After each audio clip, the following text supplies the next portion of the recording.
1년에 한 번 전 세계 금융 전문가들이 휴양지에 모여. 단체 휴가냐고? 아니, 이날이 그 유명한 잭슨홀 미팅이야. 사실 잭슨홀은 미국 와이오밍주에 있는 휴양지인데 평균 해발이 2100m고 최저도 1940m나 되는 높은 곳에 위치해 있어서 미국에서 손꼽히는 스키 리조트기도 해. 잭슨홀이 세계적으로 유명해진 건 매년 8월마다 여기서 경제 컨퍼런스를 하면서부터야. 그럴 수밖에 없는 게 이날 참석하는 사람이 누구냐? 미 연준 의장인 제롬 파월을 비롯해서 주요국의 중앙은행 총재, 저명한 경제학자, 교수 등 세계적인 금융 전문가들이 무려 120여 명이나 모여 경치 좋은 곳에서 칵테일도 한 잔씩 하고 풍경도 즐기면서 경제 관련 토론을 하는 거지. 1978년에 시작된 잭슨홀 미팅은 올해로 벌써 46번째를 맞이했어. 참석을 원하는 사람보다 초대받는 사람이 적고 모든 일정이 비공개로 진행되다 보니까 아무래도 전 세계의 이목이 집중돼. 잭슨홀 미팅은 원래 경제에 대한 각자의 의견을 발표, 교류하는 일종의 경제 심포지엄이거든? 근데 연준 의장의 연설을 통해 9월 FOMC에서의 금리 방향을 짐작할 수 있으니까 많은 관심을 받을 수밖에 없는 거지. 금리를 올리느냐 마느냐에 따라 글로벌 투자 시장이 막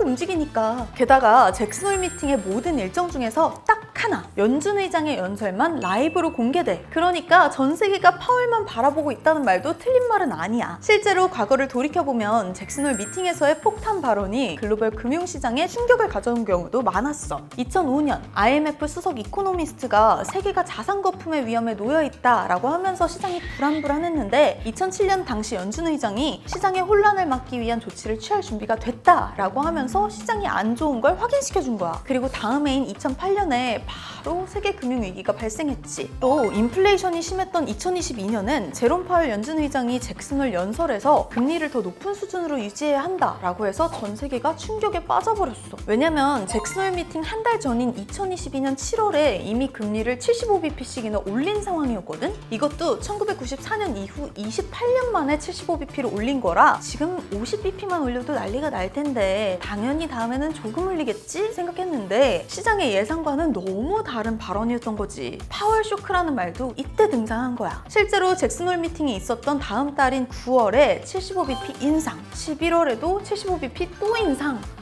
그때 주식, 채권 시장 어땠을지 안 봐도 알 것 같지? 잭슨홀에 왜 전 세계가 주목하는지 이제 잘 알겠어? 올해도 당연히 미팅 마지막 날 진행되는 연준 의장의 연설에 세계가 집중했어. 다행인 건 올해는 시장의 예상에서 크게 벗어나진 않아서 미국을 비롯한 세계 주식시장이 일제히 상승하는 모습을 보이기도 했어. 감사합니다. 재밌는 건 사실 잭슨홀 미팅이 처음부터 잭슨홀에서 열렸던 건 아니다? 1978년 캔자스시티에서 처음 미팅을 시작했는데 이게 초반엔 반응이 미적지근했던 거지. 썰에 의하면 당시 캔자스시티 연방준비은행장은 1982년 심포지엄의 흥행을 위해서 당시 연준 의장이었던 폴 볼커를 미팅에 초대해야겠다고 생각했대. 어떡하지? 고민하다가 볼커 의장이 낚시 광임을 알게 됐고 미팅 장소를 송어 낚시로 유명한 잭슨홀로 바꾼 거지. 그렇게 볼커 의장의 참석으로 1982년부터 잭슨홀 미팅은 세계적인 이벤트로 급부상했어. 그 후 폴 볼커의 후임으로 온 그린스펀 연준 의장이 1989년 캐나다와 독일 중앙은행 인사를 초청하는 등 공식 멤버가 해외 거물급 인사들로 확장되면서 점점 더 판이 커졌고 지금까지 이어오고 있는 거야. 내년 8월에도 당연히 잭슨홀 미팅이 열리겠지?